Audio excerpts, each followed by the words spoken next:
Caros ouvintes do Rádio Clube de Angra, a voz da terceira, bem-vindos ao seu Impermanências. Aos sábados, desta feita, por inserção nos festejos das São Joaninas, Angra nas asas de um sonho, estaremos aqui durante 50 minutos a emitir do Largo Prior do Crato. Até já.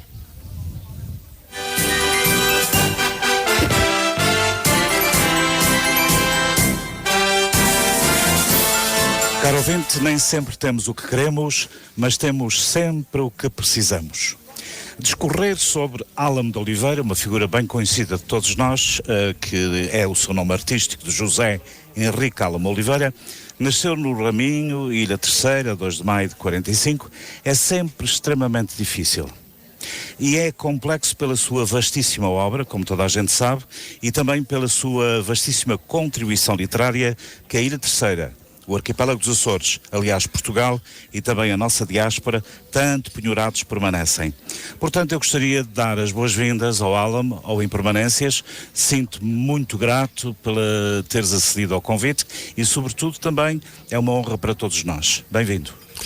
Muito obrigado pelas suas palavras e também para mim é um prazer estar aqui neste momento e, sobretudo, num programa de Rádio de Angra, que é uma das estações tem praticamente a minha idade, ela é um pedacinho mais velha ainda do que eu, mas de qualquer maneira é uma estação que tenho visto cumprir a sua própria história de forma sempre notável e heroica. E quase a completar 75 anos. Exato. Exatamente, no próximo ano.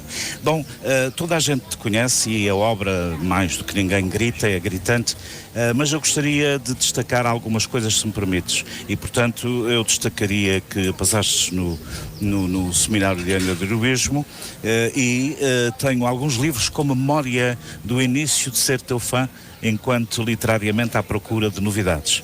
E vou lembrar aqui aos amigos que nos escutam que passaste pela poesia, passas pela poesia, pelo romance, pelos contos, pelo teatro e pelos ensaios, sem destacar aquilo que em primeira mão eu li, Pátria Alfândega, Meia-Noite.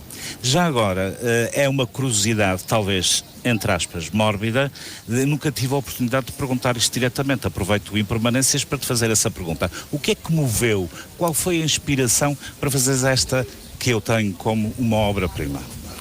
O Pátria Alfândega Meia-Noite aparece como uma espécie também de catarse. Aliás, os meus livros são quase todos voltados para aí. A seguir ao sismo, e isto quando começam a aparecer problemas secundários ao próprio sismo, desde o contrabando do cimento, passando por uma série de coisas em relação à própria reconstrução da cidade, sobretudo da reconstrução da cidade, e com essa mudança de sociedades que acabou por acontecer dentro da própria cidade. Tudo isso me fez pensar muito a sério naquilo e como é que eu poderia, de alguma forma, pegar numa parte que seria mais ou menos histórica, como era o caso do tempo da Angra, de Linschoten, que é também um tempo em que a Angra vive de forma intensa, vários tipos de mudanças, porque está-se em pleno período já de mercancia e do chamado comércio à distância, portanto tudo isso veio também trazer o tal contrabando, veio trazer uma série de problemas, e eu quis equiparar as duas coisas. Claro que depois a fantasia teve que imparar por aí, claro, e acabou por de alguma forma marcar a própria escrita do romance. É interessante que na sequência traz-me também à tona da memória, uma memória muito viva, apesar dos anos a nos separar relativamente às obras em questão, o Até Hoje, Memórias de Cão, que também foi uma coisa que te devo dizer, e aqui digo, aproveito, me marcou bastante. O Até Hoje, Memórias de Cão é outro livro que eu pensei que nunca viria a escrever, e isto porque eu pensei que ao sair de África tinha resolvido o meu problema com a África.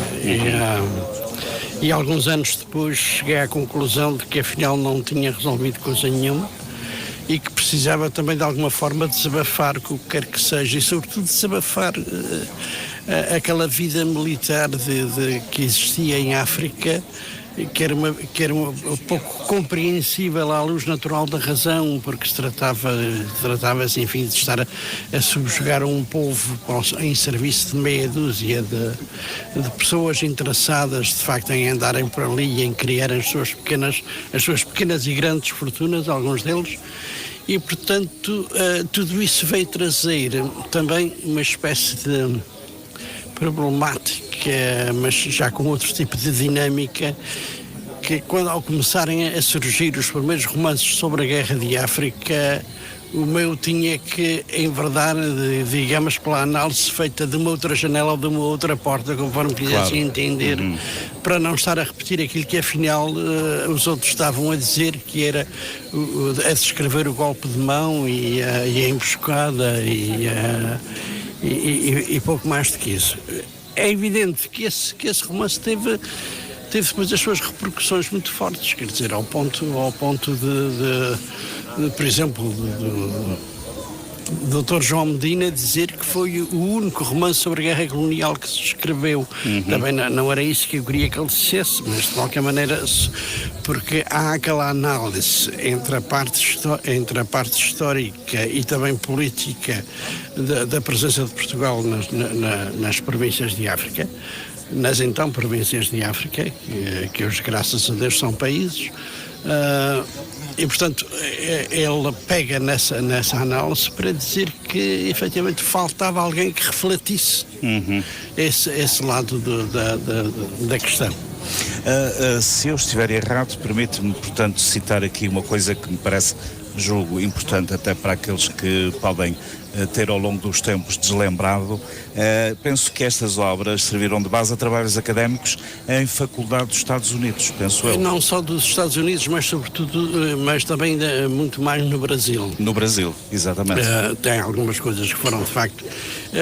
E nos Estados Unidos há universidades assim um bocado estranhas, às vezes até o caso de Tulane, em New Orleans, o caso de Berkeley também, o de Berkeley pelas suas exigências, o de Tulane porque os alunos interessados em língua portuguesa eram quase todos eles brasileiros e portanto não há ali, digamos, uma espécie de aproveitamento de açorianos ou de outro tipo de pessoas. O que há, efetivamente, é aquilo. Houve, portanto, tudo isso e depois a universidade onde estava, que ele agora também já se jubilou, o Dr. Luís António Assis Brasil, no Rio Grande do Sul, e esse então sim colocou uma parte muito grande dos seus alunos, não só a tratarem de dissertações de mestrado e de doutoramento sobre livros meus, mas também sobre outros autores açorianos, uma vez que ele entendia que uma grande novidade do próprio estilo literário dos escritores açorianos era muito mais interessante do que propriamente aquela que se via através de outros escritores, alguns deles muito mais maduros e muito mais conhecidos. Muito bem. A tua poesia já foi traduzida para inglês, francês, espanhol e croata, salvo erro. Se houver mais uma língua, faço favor de emendar. E, portanto, e a respeito, como não podia deixar de ser, e pelo meio da tua vasta inspiração, quero destacar as seguintes obras poéticas, das quais eu também tenho uma memória intrinsecamente profunda. Pão Verde, por exemplo, que penso que foi editada em 1971, portanto um pouco antes. Sim. Temos os Poemas de Amor, portanto de 1973. Não são de amor, mas de desamor. Desamor, pois, aqui está. Sim. Fábulas, portanto, que também foi em 1974 editado.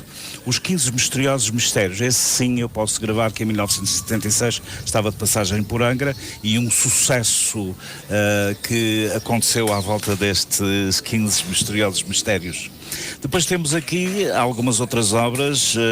Eu fui ao Pico Piqueime, que também não deixa de ter a sua importância, o Itinerário das Gaivotas, e particularmente deixa-me expressar, eu fico muito preso à forma, claro, reconheço-te como uma pessoa dotada de uma projeção intuitiva muito grande, para além dos teus conhecimentos vastos, a forma como tu organizas os títulos aos livros, e isso para mim deixa-me sempre uma marca muito forte. Diz-me lá como é que acontece este mistério. Não há propriamente um mistério, quer dizer, nós estamos, por exemplo, o caso do Itinerário das Gaivotas são poemas escritos já depois do sismo também, e de alguma forma estávamos a refletir esse tema, a maioria dos poetas a refleti-lo em quadras populares. Exatamente. Coisa que também fiz, evidentemente, mas o Itinerário das Gaivotas é um outro tipo de desafio. O José Martins Garcia, por exemplo, dá-lhe assim também uma puxa para esse livro imenso para cima, de maneira que um dos grandes ensaios que ele publicou na revista Arquipélago da Universidade dos Açores foi sobre o Itinerário das Gaivotas. Mas tenho três livros, aliás, que mereceram destaques especiais, sobretudo a nível continental. O caso de Pão Verde, com Natália Correia. Exatamente. E juntamente com em que ela, nessa altura, era a diretora da revista A Vida Mundial, juntamente com os 15 Misteriosos Mistérios. E o caso do Ari dos Santos, com os poemas de desamor. E o caso de Luís Miranda Rocha, com Eu Fui ao Pico Piqueime, que é de onde ele estabelece arrojadamente um paralelismo entre aquilo que o Nemésio tinha feito a nível de quadras populares e as minhas. Muito bem. Não deixa de ser curioso nesta sequência de ideias e rememorando, porque isto faz parte de uma determinada ideia da gente ir para trás e falarmos um pouco deste passado riquíssimo. Fiquei também interessado em saber porquê a razão deste título. Sabeis quem é este João? Bom, nós estamos a celebrar um centenário da vida de João Batista Machado. Isso é um trabalho que foi mais ou menos encomendado pela própria Câmara de Angra, que gostaria de fazer qualquer coisa em relação a isso. Embora também fosse um pedacinho redutor, uma vez que ela é padroeira, é da região e não da Câmara de Angra. Mas de qualquer maneira o desafio é lançado e comecei muito pouco, comecei a ler o que havia escrito sobre ele e eu próprio punha esse problema. Será que eu agora, quando acabar de ler isto tudo, vou saber quem é este João? E por isso a pergunta, a questão, não é? Sim, e portanto penso que é um título óbvio, é um título teatral também. E pronto, foi uma peça. Mas sempre convidando para o despertar, para a procura, para a investigação. Sim, mas exatamente. Sem dúvida nenhuma. Eu também detive-me um pouco, isto falando de uma parceria com o Emanuel Jorge Botelho, no livro Nem Mais Amor que Fogo. E, de novo, aqui o título surpreende-me pela positiva e quando eu digo que me surpreende, ele aquilata em mim uma maior capacidade de investigação, melhor dizendo, o maior querer investigar. Fala-me um pouco sobre Nem Mais o Amor que Fogo. Ora bem, o Emanuel Jorge Botelho andava nessa altura a escrever, e ainda escreve, para mim é um dos grandes poetas que os Açores têm, é ele. E, portanto, nessa altura tinha sempre pena porque o Emanuel às vezes também não publicava tanto como eu gostava, embora ele publicasse bastante e publicasse já muito lá fora no continente, que era uma coisa que pouca gente fazia. Ele tem muita coisa publicada naquela editora chamada Etc. Que era uma coisa mais ou menos quase clandestina, mas que só publicava aquilo que era bom e portanto, ele entrou aí e entrou exatamente porque era bom. E, portanto, o Nem Mais Amor que Fogo é um título genérico para os dois porque depois ele dá-lhe um outro título à sua coleção, neste momento não me recordo qual era, mas o meu chama-se Objetos das Palavras, a minha parte. E, portanto, o Nem Mais Amor que Fogo é também uma espécie de se quisermos, de cópia ou do estilo camuniano. Muito bem. Muito bem. Nesta rememoração das tuas obras, eu também parei e passei pela Missa Terra Lavrada, que editaste em 1984, através do DRAC. Os Sonhos do Infante, que numa segunda edição eu tive acesso ao livro e na altura li, do Jornal da Cultura. Portanto, os textos inocentes foram os que mais me prenderam desta segunda fase. Estes textos inocentes provocaram-me, deixa-me dizer-te, e pela oportunidade que me destes, provocaram-me imensas questões sobre a vida, sobre a existência, sobre como definir determinadas questões. Fala-me um pouco sobre isso. Os Textos Inocentes é o tal livro também que o Pedro da Silveira dizia, finalmente alguém saiu fora um pouco do estilo habitual da escrita de poesia e a dizer coisas, porque de facto há ali uma espécie de humor que não é um humor recalcado, antes e pelo contrário, eu penso que é a necessidade também de às vezes encarar a vida e o cotidiano como qualquer coisa de mais leve. E que se há problemas é possível resolvê-los. Portanto, daí a razão porque se fala ali um pouco de tudo também, quer dizer, desde estamos a entrar para a CE, quer dizer, há uma série de coisas que estavam mal contadas, mal narradas, e que evidentemente os Textos Inocentes não narram nem melhoram esse discurso, mas de qualquer maneira o que é um facto é que os Textos Inocentes foram efetivamente uma novidade na altura. E foram uma novidade na altura até ao ponto em que pelo menos 50 exemplares foram vendidos com uma fralda de menino em que o livro vinha dentro da fralda. Não deixa de ser interessante. Dentro da fralda. E quando se tirava a fralda, via-se uma faixa amarela que dizia: este livro é considerado arma de arremesso. Não deixa de ser interessante. Devido ao material da capa. De maneira que havia ali vários desafios. E por isso o Pedro da Silveira, que sempre gostou também dessas coisas que saem assim fora do comum, ele ficou muito satisfeito quando recebeu o seu exemplar com a fralda. Aliás, acrescento, isto realmente é, digamos, um desafio criativo, altamente criativo. Para outros demais, sim, não é? Exatamente. Bom, vamos ter um breve intervalo musical, penso eu. Zé Luís, por favor. Enfim, quem melhor que Alan de Oliveira para falar da sua vasta obra literária? E como vem o caríssimo ouvinte, está perante, digamos, um autor vastíssimo, um ser humano extraordinário, com uma experiência de vida e, nomeadamente, vastíssima contribuição para a cultura açoriana. Portanto, vamos voltar dentro de instantes com o pequeno intervalo musical.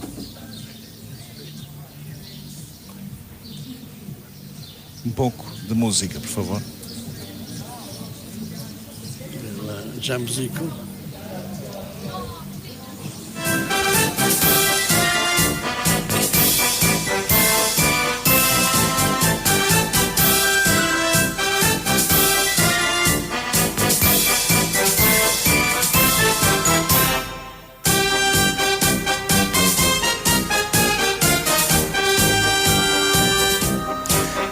Pois bem, voltamos ao programa em permanências, aos sábados pelas 16h, normalmente, ou extraordinariamente do Largo Prior do Crato, desculpem lá, eu estava a pensar que estava em Lisboa, momentaneamente, inserido nos festejos das São Joaninas, Angra nas asas de um sonho. Vou lembrar uma vez mais, nem sempre temos o que queremos, mas temos sempre o que precisamos. E precisamos sempre do Impermanências e de outros mais programas. Estamos aqui com um convidado especial, que é Alan de Oliveira, que está falando e dissertando sobre a sua experiência de vida e, nomeadamente, a vastíssima contribuição para a cultura açoriana. Alan, Sendo tu um escritor e poeta abarcante, permita-me esta expressão, e tendo celebrado há pouco tempo atrás, se me permites dizer, 76 anos de vida, não foi? Ou estou errado? Portanto, precisamente a 2 de maio de 2021, e tendo em conta que és indiscutivelmente uma figura ímpar da cultura açoriana, a quem todos devemos muito, lembrando que desde muito cedo começaste a escrever e a intervir na sociedade em que a tua poesia, ficção, teatro, composições para bailinhos e marchas, bem como a tua atividade como encenador, ator e divulgador das artes e letras açorianas, ou até no teu trabalho no campo do suplementarismo cultural, muito apreciados no país e na diáspora. Atrevo-me a perguntar, o que te falta realizar mais? Ora, falta muita coisa. Aliás, aquilo que eu fiz é uma conta no oceano. Não vamos agora também estar a... Não vamos diminuir o que não pode ser diminuído. Não, mas de qualquer maneira, aquilo que está feito foi feito porque foi possível, algumas coisas com mais sacrifício do que outras, com mais força de vontade do que outras, mas também eu sei que tenho as minhas coisas absolutamente negativas e que é preciso também chamá-las à razão. Por exemplo, lembro-me que tinha 15 anos, aliás, a gente está neste momento a festejar os 60 anos de vida literária, de escrita. A minha estreia literária foi uma peça de teatro chamada A Arte de Pedir. Quando a peça era relativamente pequena, teve essa vantagem, porque quando acabou ninguém percebeu a peça, de maneira que mas no entanto eu tinha atores excelentes, quer dizer, a fazer a peça. Okay. Um deles era o Onésimo Teotónio Almeida. Muito bem, eu lembro-me bastante bem dele. De maneira que aquilo não foi assim uma estreia tão má quanto isso. Mas o que é um facto é que a peça passou. Daí para a frente, tentei de facto melhorar as minhas intervenções e, sobretudo, tentei que as minhas intervenções também tivessem alguma utilidade imediata. Ok. Não sou nada de estar a pensar que vou fazer falta quando eu morrer não faço falta nenhuma, mas a única coisa que eu sinto é que faço falta agora, porque ainda tenho coisas que gostaria de fazer. No momento presente. E aquelas coisas que fiz também a esse nível, foi também coisas que senti que era preciso serem feitas. E evidentemente que há coisas que a gente faz sozinhos e há outras que a gente precisa de facto mobilizar mais pessoal e estar à volta deles, como por exemplo o teatro, quer dizer, ninguém faz teatro sozinho. Não. Nem sequer o maluquinho dos malefícios do tabaco se consegue fazer a peça de teatro sozinho. Pois é, Alan, e discorrendo um pouco nos 60 anos de escrita que nos lembraste, será que neste contexto dos 60 anos e 60 anos, olhando para trás, parece que foi ontem, mas não é tanto assim. É, digamos, uma certa delonga na própria vida, é uma vida inteira de dedicação. Terás alguma área do pensamento como autor e a ser resgatada, revelada, exposta e debatida? Ainda há mais qualquer coisa? Haverá pelo menos três áreas e que também elas diferem bastante umas das outras. Uma delas é aquilo que eu penso, por exemplo, das artes plásticas. A outra é aquilo que eu penso da própria escrita literária. E uma outra é aquilo que eu penso que deve ser o teatro. Depois disso, ainda há uma quarta que eu gostaria de refletir, mas que não me apetece. Embora tenha muita coisa escrita sobre isso, que é uma parte religiosa. Tenho, por exemplo, um texto que está inédito, 100 e tal folhas a stencil, chamado não clerical ao comunismo cristão. Meu Deus, isso é mesmo para abalar a estrutura. É de novo um 1980, em termos de tremor. Vai originar assim um tremor. Não, eu acredito que sim. É porque eu gosto desses tremores. Ele é um bocado anterior a isso. Sim. É um texto que aparece aí logo a seguir ao 25 de Abril, quase. Mas, efetivamente, quer dizer, acho que podíamos refletir ainda um bocado sobre o que é isso de teatro e sobre aquilo que é possível fazer em teatro aqui nos Açores.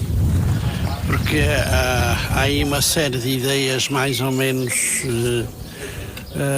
malucas, ou não sei se serão malucas, se calhar até eles têm uma visão muito mais ampla e muito mais clara em relação, por exemplo, a que teatro profissional, quer dizer, eu acho muitíssimo bem que haja teatro profissional, mas para haver teatro profissional a gente tem que ter um público que vai ao teatro. Absolutamente.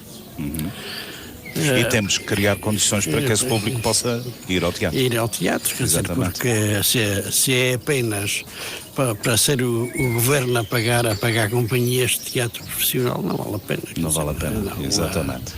Porque não se chega a lado nenhum e depois também a preguiça instala-se e dá um Dona Maria em ponto mais pequeno, mas que ainda nunca ninguém se entende com aquele teatro. Exatamente.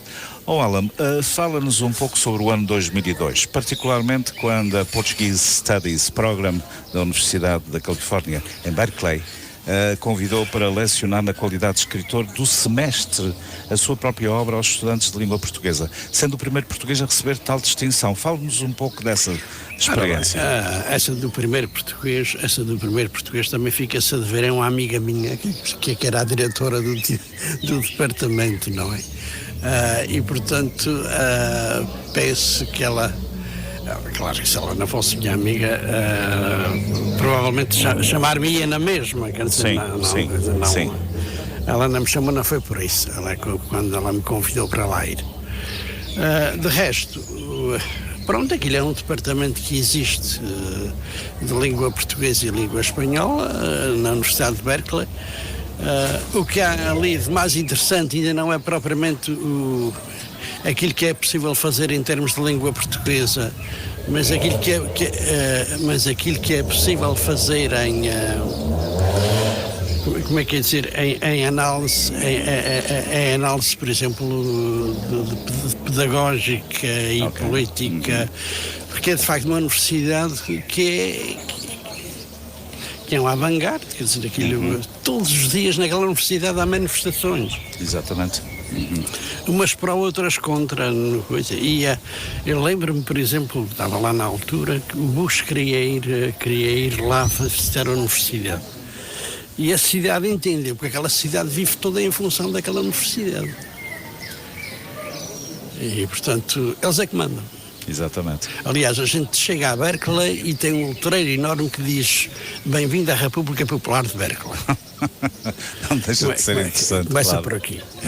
E a seguir é assim, o Bush queria lá ir, também por uma questão de prestígio, claro, porque era a universidade que ele nunca tinha, que ele não conhecia, e eles entenderam que não devia ir. Ele nessa altura andava aí com uma série de problemas lá, aliás, na América. E, portanto, o que é que eles fizeram? A universidade tem polícia própria e a cidade tem polícia própria. E então fizeram um cordão humano à volta do campus universitário todo, em que as pessoas estavam todas com metade dos pés dentro da universidade e a outra metade fora. E então a polícia da cidade não podia fazer nada porque nós estavam totalmente na cidade. A polícia da universidade também não podia fazer nada porque nós estavam totalmente na universidade. De maneira que ele teve que ir embora e o helicóptero não aterrou. Isso é interessante. Mas eles têm esta capacidade de organização. Sim. E tem um poder muito apropriado. O Chomsky foi lá fazer uma palestra. Cada entrada custava $35. Isto para estudantes universitários que pagam $30 mil de propinas todos os anos. Não é brincadeira, quer dizer... Claro, é um esforço extra. Aqui ainda é um esforço. Mas ele encheu o auditório 2 vezes, porque uma só não chegou. e teve gente para aquilo tudo. Muito bem. Vamos já para um breve intervalo musical, portanto, para ouvirmos uma marcha. Para ouvirmos uma marcha.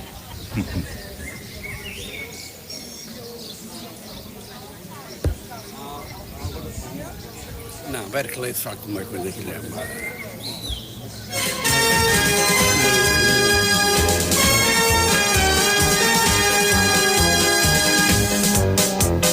Angra tem a cor da vida, Um aroma de pão quente, amizade bem entendida, na ternura desta gente. nesta festa de alegria. Lembrando que estamos no Largo Prior do Crato, exatamente em frente à Igreja do Colégio, precisamente a desempenhar o papel que desempenho todas as semanas, a emitir com o programa Impermanências da Terceira para os Açores e dos Açores para o Mundo. Desta feita com um convidado especial, Alan Oliveira.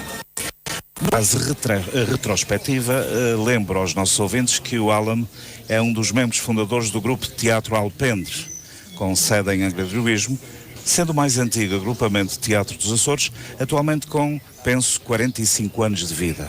Ou pelo menos completou 45 anos de vida. Lembro ainda que 6 anos após o nascimento do Alpendre, o Governo Regional dos Açores conferiu-lhe o estatuto de instituição de utilidade pública. Lembre-nos um pouco sobre este facto. Ora bem, o Alpendre nasceu de uma experiência também pedagógica que fui quase obrigado a fazer na escola de magistério primário, em que aqueles alunos que iam ser professores tinham 3 aulas de optativas. Uma delas era artes plásticas, a outra era teatro e havia depois uma outra que era audiovisuais. E tinha um grupo que escolheu teatro. E o Dr. Mário Lima, o Dr. Helder Lima, que estava nessa altura como diretor da Escola de Magistério, lembrou-se de mim para lhe dar a dita aula da opção do teatro. E lá é que fui conhecer meia dúzia de pessoas que me pareceram depois empenhadas e interessadas em ter uma experiência maior e mais lata em relação ao teatro. Já conhecia também mais gente cá fora e juntámos-nos e o grupo foi nascendo. Foi crescendo, foi-se fazendo, umas vezes melhor, outras vezes pior, com muitas falhas, muita miséria teatral também. Chama-se Alpendre porque andámos meses e meses a ensaiar debaixo de um alpendre e portanto não faz brotar a história do início. Muito bem. Não é assim nada de especial. Depois ele foi-se aguentando e tem vindo a funcionar mais ou menos bem. Alan, não deixa de ser importante, pelo menos para mim, lembrar a todos os ouvintes e perguntar-te de uma forma, portanto, frontal, qual é a sensação de ter sido galardoada a 10 de junho de 2010 nas comemorações do Dia de Portugal e das Comunidades Portuguesas com o grau de Comendador da Ordem de Mérito? Bom, a gente fica... Como é que é de dizer? Eu apetecia mais vezes brincar um pouco com essas coisas, porque essas comendas têm que ser o reconhecimento de alguma coisa. Exatamente. E, portanto, também não se pode brincar muito com isso. Claro que não. Não podemos ser de alguma forma também um bocado de cabeças no ar e cabeças de vento. Mas, de qualquer maneira...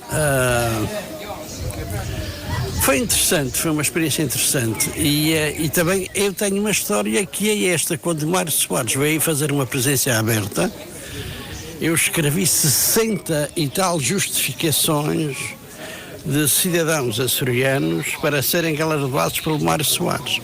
Muito bem. E eu estava na lista e eu disse, olha, eu não faço a minha, quem quiser que a faça. E ninguém fez. Pois é. Não sei quantos anos depois é que o Mesquita soube que é que não tinha recebido, então resolveu. chamar a responsabilidade a si da dita comenda. Talvez tenha depois também feito com que a distinção tivesse sido um bocado mais distinta e mais... Exatamente. Mais amadurecida. Alan, fala-nos da tua decisão de oferecer, que foi uma coisa que me tocou extraordinariamente, de oferecer à tua freguesia, Raminho, a tua vasta biblioteca, sendo que a mesma foi a 28 de julho de 2014 inaugurada pela Junta de Freguesia. O que é que te motivou a fazer? Ora bem, os livros foram para a Junta, estão na sede da Junta de Freguesia. O que me levou a fazer isso foi o que eu tinha de ler daquilo já li, e portanto havia uma hipótese dos livros poderem ser úteis para mais alguém. E de facto, paulatinamente, sem grandes foguetes, os livros têm vindo a ser requisitados e têm vindo a ser requisitados às vezes em situações um bocado interessantes, que é, por exemplo, 2 alunos do Raminho que estão lá fora a estar na universidade tiveram que levar o livro consigo para a universidade porque não acharam o livro publicado em lado nenhum. E, no entanto, era um texto que lhe tinham dado para eles lerem. Um tal livro. Interessante. Neste momento, continuamos com gente da universidade que vai lá levantar os livros que precisa, porque a consulta pode ser online. De maneira que eles já quando vão lá já sabem se têm o livro, se não têm. Claro. E portanto isso aí foi de facto das coisas também que se melhorou bastante. E portanto os livros estão catalogados, e neste momento estamos a acabar de fazer uma outra coisa que é um assim mais perigosa, mas que tinha que ser feita, que é o meu espólio. Que está também a passar para lá, está a ser classificado, está a ser encaixotado, metido dentro de pastas e vai ficar por lá. Muito bem. Falando de livros Porque quando me publicados... disseram para o espólio vir para a biblioteca, eu também tive que dizer uma coisa que me parece que acontece nas bibliotecas todas quando entregam espólios. É o mesmo que os meter numa sepultura. Muitas vezes infelizmente. Falando de livros, Alan, publicados, não posso deixar de lado, como sempre, eu sou teu fã, se não sabias, ficas a saber exatamente, de lado a tua última publicação, penso eu, que foi a última, pois seria um grave lapso, e estou a referir O Sábio da Miragaia Baseado, que veio de algum modo trazer na área ficcional e através de bases que o Borges Martins tinha desenvolvido. Eu fiquei muito agradado em saber, porque eu conheci o texto do Borges Martins. Fala-me um pouco sobre esta experiência. O texto de Borges Martins serve apenas como, de facto, como não é bem um suporte, mas sim uma coisa que eu penso que é importante, que é o Borges Martins está a precisar que se fale dele. Muito. E portanto, está a precisar, porque também tenho uma conversa com o Pedro da Silveira que derruba todas as minhas pretensões a ser um grande poeta. Foi que um dia o Pedro da Silveira disse-me de caras: o único poeta da vossa geração que vai escapar é o Borges Martins. O Borges Martins, pois. E eu disse: e eu? Diz ele: tu vais ficar pelo caminho. De maneira que mas esta sinceridade dele, e o Borges Martins, o que eu tirei de Borges Martins foi efetivamente o reler as crenças populares, que não tem propriamente uma história contada, e reler outra vez A Justiça da Noite. Exatamente. Pronto, e é evidente que isto depois dá para a gente, sobretudo A Justiça da Noite, dá para se fazer, dá para se inventarem coisas. Exatamente. E agora, quando me perguntam quem era o Sábio da Miragaia, pois era toda a gente que morava na Miragaia. Desculpa-me, mas esta eu não esperava. Mas de facto não deixa de ter interesse, e eu percebo perfeitamente o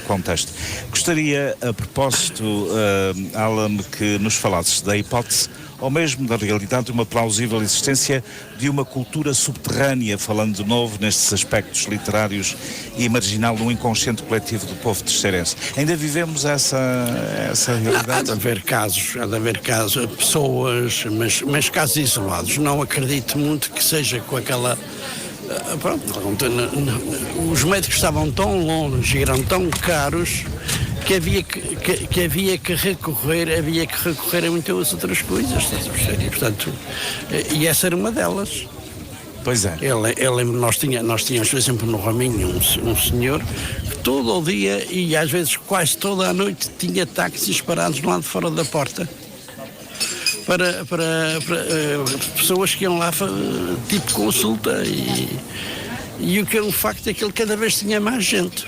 Exatamente. Portanto, é porque alguma coisa acontecia e isso que acontecia também devia ser útil para as pessoas, senão o Raminho foi sempre uma freguesia que fica longe de tudo quanto é centro urbano. E, portanto, não é fácil a gente aceitar aquela freguesia como sendo. É verdade que hoje estamos a 20 minutos do Raminho, mas naquela altura estávamos a 1h30. É preciso ver isso. Muito bem.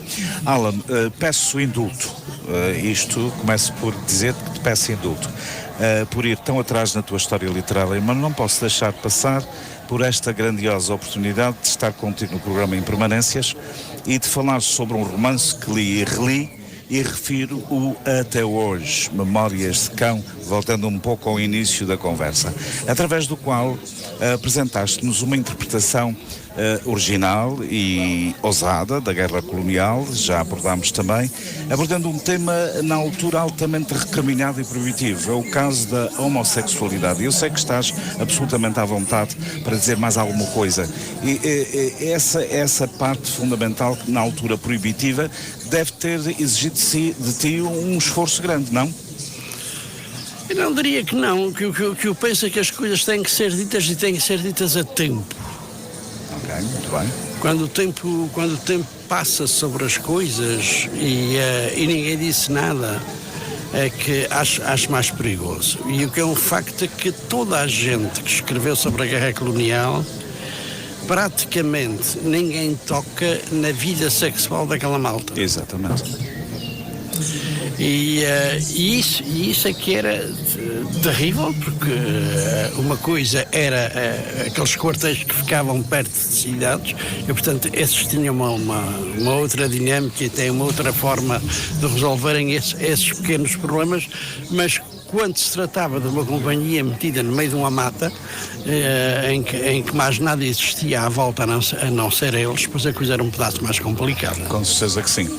Ainda continuando nas tuas obras e quase na reta final do nosso programa, e lembrando da tua profícua criatividade, fala um pouco sobre um dos teus novos livros de poemas, intitulado Vadios. Sentado à porta da morte um dia, quem sabe, ainda vai tomar juízo. Eu tomei nota desta frase. Pois, os poemas vadios são, de facto, aquilo é uma vadiagem, porque aquilo são poemas que não tinha publicado noutros livros, e, portanto, não há ali propriamente também um critério de seleção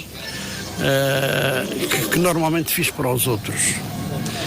E tanto que é que o livro vem dividido em 3 partes, mais ou menos, e a primeira parte, toda ela muito dialogante com a própria poesia, e a última parte é efetivamente a senilidade. Pois. E essa senilidade que já não posso também apagá-la do meu próprio quadro, nem da minha própria visão. É um percurso normal. Irás ser de novo homenageado, e muito bem. Ouço perguntar, como te sentes, agora enquanto ser humano, como te sentes perante os mais que merecidos tributos que tens recebido ao longo dos anos? Como é que te sentes?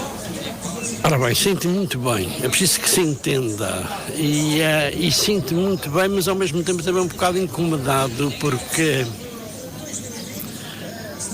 não sei porque é que fui eu, por exemplo, o escolhido pela Biblioteca Pública para fazer os 75 anos, com uma brutal exposição, com um leque de pessoas a preparar essa exposição e o catálogo de grande competência e até com muito bom gosto estético também.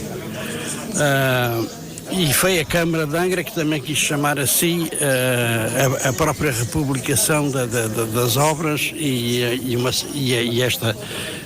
a sessão que vai fazer amanhã com a estreia de um filme, que é um filme de ficção baseado nos meus contos.